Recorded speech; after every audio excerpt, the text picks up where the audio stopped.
하루의 말씀 사순절 묵상 내게 해주신 말씀, 오늘은 히브리서 9장 11절에서 15절 말씀 가지고 함께 나눕니다.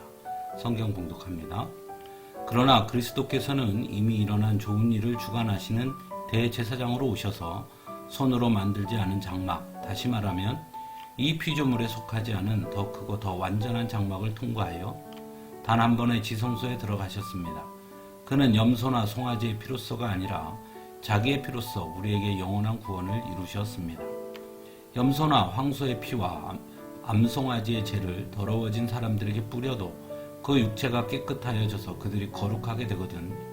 하물며 영원한 성령을 힘입어 자기 몸을 흠없는 제물로 삼아 하나님께 바치신 그리스도의 피야말로 더욱더 우리들의 양심을 깨끗하게 해서 우리로 하여금 죽은 행실에서 떠나서 살아계신 하나님을 섬기게 하지 않겠습니까?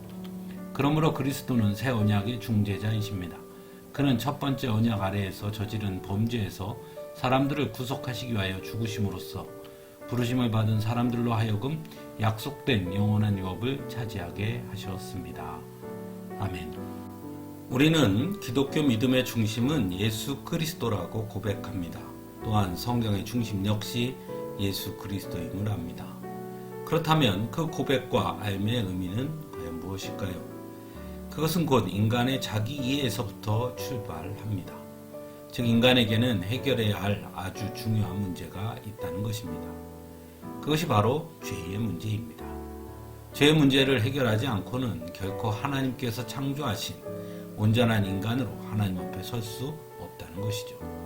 그런데 문제는 반드시 해결해야 할 문제인 죄의 문제를 인간 스스로 완전하게 해결할 수 없다는 데 있습니다.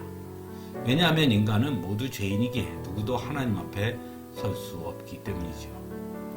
구약 성경에서 보여주는 이스라엘의 해결 방식은 끊임없이 제물을 드림으로 죄의 문제를 해결하고자 하는 것이었습니다.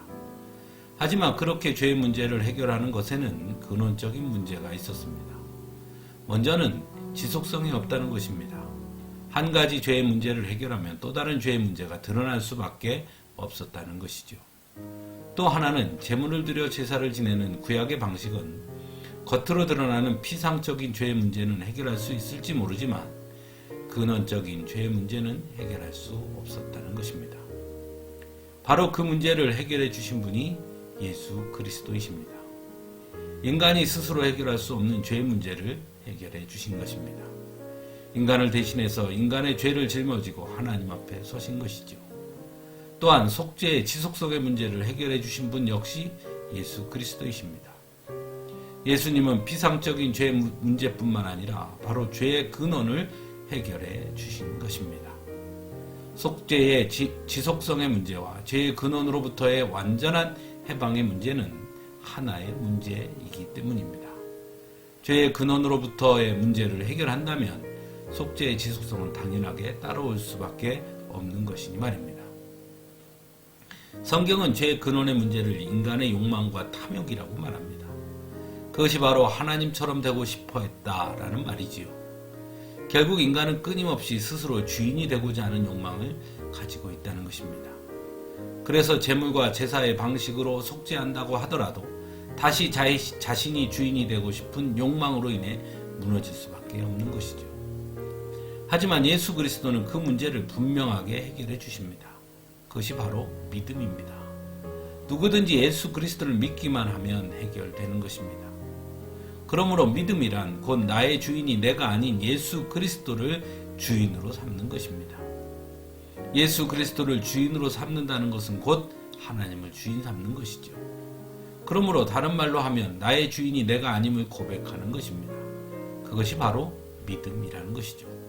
그 믿음 안에 거할 때 우리는 더 이상 죄의 종이 아닌 하나님의 자녀의 권세를 누리게 되는 것입니다.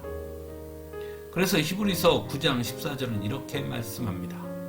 성령을 힘입어 자기 몸을 흠없는 제물로 삼아 하나님께 바치신 그리스도의 피야말로 더욱더 우리들의 양심을 깨끗하게 해서 우리로 하여금 죽은 행실에서 떠나서 살아계신 하나님을 섬기게 하지 않겠습니까?